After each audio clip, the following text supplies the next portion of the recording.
Kailangan ko na makaalis bago pa ako maabutan ni Bebang. Nay! Nandito na po ako! Perfect yung score ko kay Teacher Magda! Lagot! Naabutan ako ni Bebang! Nay! Saan po kayo pupunta? Bakit po kayo merong malaking bag? Bebang anak, iiwan mo na kita rito sa bahay Maghanap na ako ng trabaho dun sa may abroad para may pera tayo. Ano po, Nay? Iiwan niyo po akong mag-isa. Ayoko po. Gusto ko pong sumama sa inyo. Pero Bebang, di ba malaki ka na? Kaya mo nakalagayan yung sarili mo. Hindi ko po kayang mabuhin mag-isa, Nay. Dito ka lang, Nay. Kahit maghirap tayo, masaya pa rin po ako. Basta magkasama po tayong dalawa. Huwag nang matagas yung ulo, Bebang. Malapit na yung flight ko. Lilipad na yung aeroplano.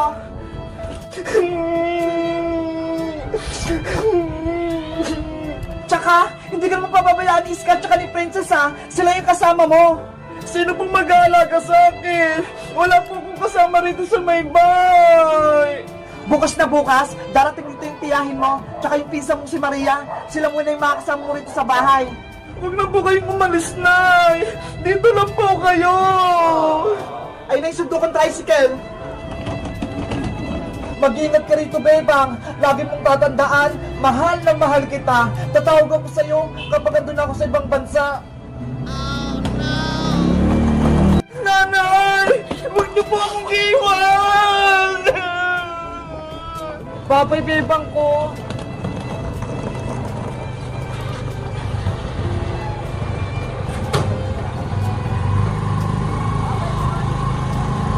Bye-bye! Nanay!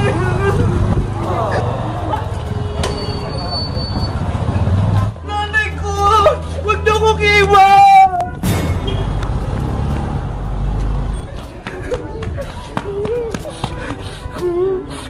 Wala na si Nanay! Iniwan niya na ako! Kailan kaya si Nanay babalik? Mamimiss ko siya! Later. Bebang! Buksan mo itong pinto! Ngayon din! Bebang! May tao sa labas! Wait lang po! Nandiyan na! Bilisan mo! Kanina pa kami rito!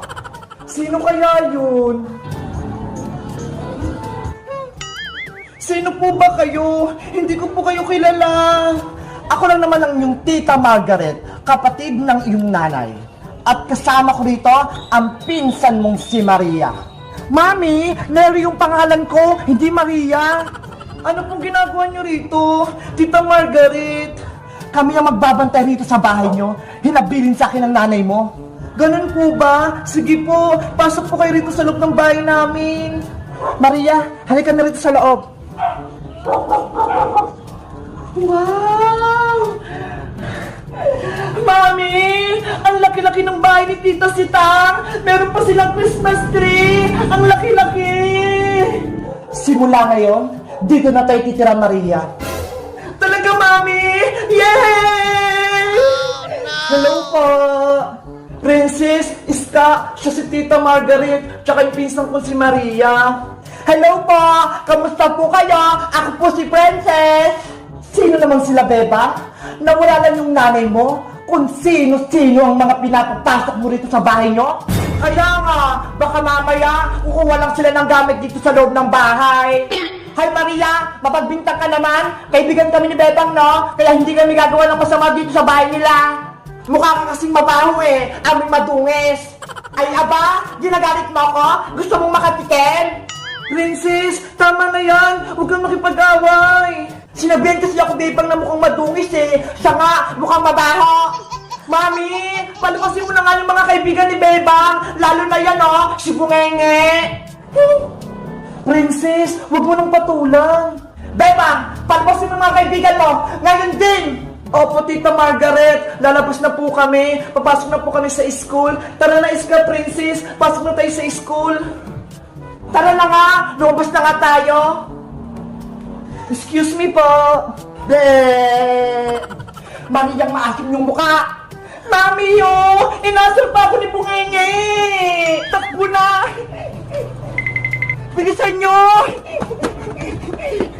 Ang sungit ng tita ko! Sandali lang, Bebang! Ano po yung tita Margaret? Hindi ka papasok sa school. Ano po? Pero mag-aaral po ako. Kasama si Princess tsaka si Iska.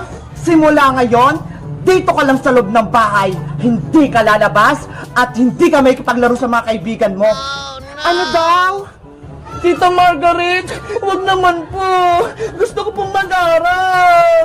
Wala na yung nanay mo, Bebang. Kaya simula sa araw na to, ako na ang masusunod dito sa bahay na to. Bebang, paano ka na? Princess, Iska, tulungan niyo ako. Pumasok ka na rito. Bilis, pagandaan mo kami ng makakain. Gutom na kami.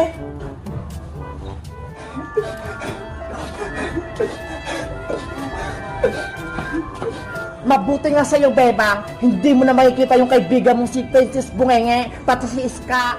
Kawawa naman si Bebang, Princess. Ang sama ng ugali ng tita Margaret niya, tsaka yung pinsan niyang si Maria. Kaya nga, lalo na yung Maria na yan. Mami, talaga ba? Dito na tayo niya. Atin na yung bahay na tong Maria.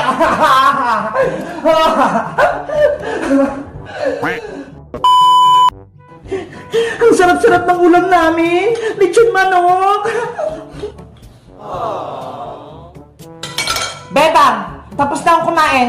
Kuha mo akong tubig. Bilisan mo. Sige po, Tita Margaret. Kukuha na po ako ng tubig. Mami, sa susunod, katulit ulam natin, Nasaan na yung tubig ka, Beba? Nauuho na ako. Ito na po. Ang bakal-bakal mo kumilos? Tita Margaret, gutom na rin po ako. Nasaan po yung ulam ko? Eto, Bebang, yung tira ko. Oh, no! Hala, buto-buto naman yan ng manok, Maria. Hindi yan pwedeng kainin. Eh, di mag-ulam ka ng asin. Yun naman yung bagay sa'yo, eh. Bebang, pagkatapos ni Maria kumain, magligpit ka bago ka muna kumain. Opo, Tita Margaret. Bebang, bigyan mo nga rin ako ng tubig. Nauuho na ako. Malaki ka na, Maria. Kaya mo nang kumuha ng sarili mong tubig. Huwag mo na akong utusan. Mami, nagreklamo si Bebang. Ayaw niya akong bigyan ng tubig. Hoy, Bebang, lahat lang iuutos ko at iuutos ni Maria, lahat yun ay susundin mo. Walang nare-reklamo. Naiintindihan mo? Opo, Tita Margaret. Ano pang ginagawa mo, Bebang? Kumuha ka na ng tubig ko. Tamad-tamad ka pa. Sige, Maria.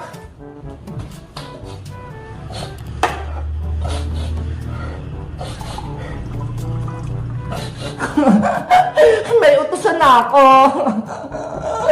Ito na yung tubig mo, Maria. Mami! Si Beba mo! Binuksan ako ng tubig! Tignan mo! Sorry, Maria! Hindi ko sinasadya! Napilo kasi ako eh! Okay ka lang ba, Maria? Basta-basta na yung paborito kong damit! Paborito ko pa naman po to! Ikaw, Beba, hindi ka nag-iingat, no? Kapag nagkamali ka pa, papalayasin kita rito sa bahay na to! Huwag niyo po akong palasin, Tita Margaret! Wala po akong matutuluyan! Tama! Palisin na natin si Bebang sa bahay na to! Ang mabuti mong gawin, maghugas ka ng mga pinggan para makatulog na kami! Opo! May naisip akong gagawin. A few moments later. Nanay, umuwi ka na sa bahay. Nahihirapan na ako. Tama na yung drama mo, Bebang. Magugas ka na. Puro ka iyak. Eto yung baso ko. Hugasan mo. Akin na, Maria. Ito. Hala! Yung baso! Nabasag! Mami! Si Beba! May kasalanan na naman! Binasag niya yung baso! Ano na naman ginawa mo, Beba? Binasag niya po yung baso! Hindi po kayo nakabasag! Si Maria po! Pinagbibintangan mo pa ako, Beba? Binitawan mo yung baso, diba? Kaya nahulog sa sahig! Hindi, Mami! Si Bebang po talagang may kasalanan! Ayaw niyang maghugas, kaya nagdadabog siya!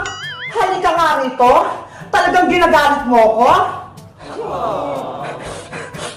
Matutulog ka sa labas ng bahay ngayon, Ding! Huwag po, tita! Ayaw ko pong matulog sa labas! Mabuti nga sa'yo, Bebang! Huwag kang papasok dito sa bahay, ha? Hanggat hindi ko sinasabi. Naintindihan mo? Tito Margaret! Maria! Papasukin niyo po ako rito! Ayoko po rito sa labas!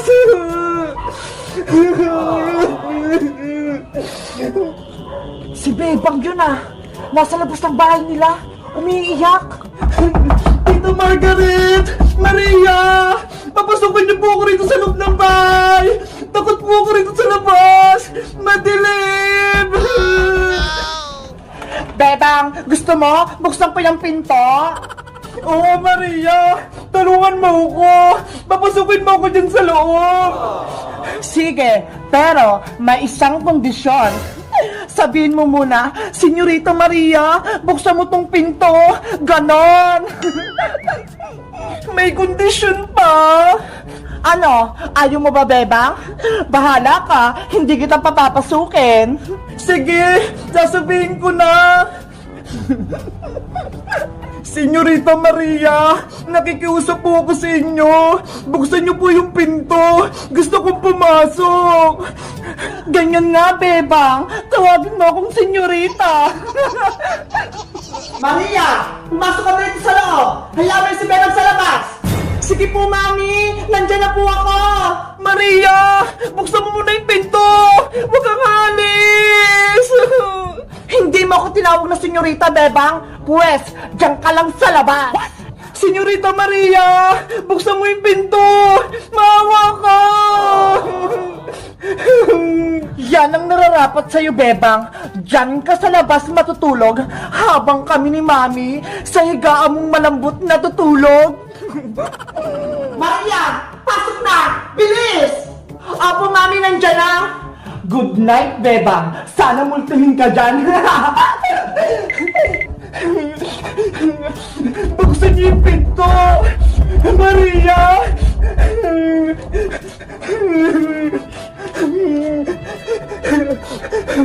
Ang sama-sama ng ugali ni Tita Margaret. Pinalabas niya ako ng bahay. Hindi pa nga ako kumakain eh. Gutom na ako. Oh, no. Saan kaya ako matutulog nito? Bebang, ano nangyari sa'yo? Bakit nandito ka sa labas ng bahay niyo? Tapos umiiyak ka pa? Boyong, si nanay, umalis na, nag-abroad na. Tapos, dumating ang Tita Margaret, tsaka yung pinsa kong si Maria. Sila muna yung magbabantay sa bahay. Eh bakit pinalabas ka nila? Eh sa inyo naman to ah. Ewan ko, wala naman akong ginawang kasalanan sa kanila eh. Ibig sabihin, dito ko sa labas ng bahay niyo matutulog ngayong gabi? Oo, wala akong higaan, pati masisilungan. Kawawa ka naman pala, Bebang. Gutom na rin ako. Hindi pa ako kumakain. O sige, Bebang, huwag kang mag-alala. Tutulungan kita. Dadalan kita ng pagkain. Tsaka, gagawin pa kita ng higaan mo. Huwag kang aalis dyan, ha? Talaga, Boyong? Tutulungan mo ako? Oo, Bebang. Wait lang. Antayin mo ako dyan. Mabuti pa si Boyong, mabait sa akin. Yung pinsa kong si Maria, ang sama ng ugali. A few moments later. Wow! Ang sarap ng binigay ni Boyong na pagkain. Ngayon ako nakatkim nito.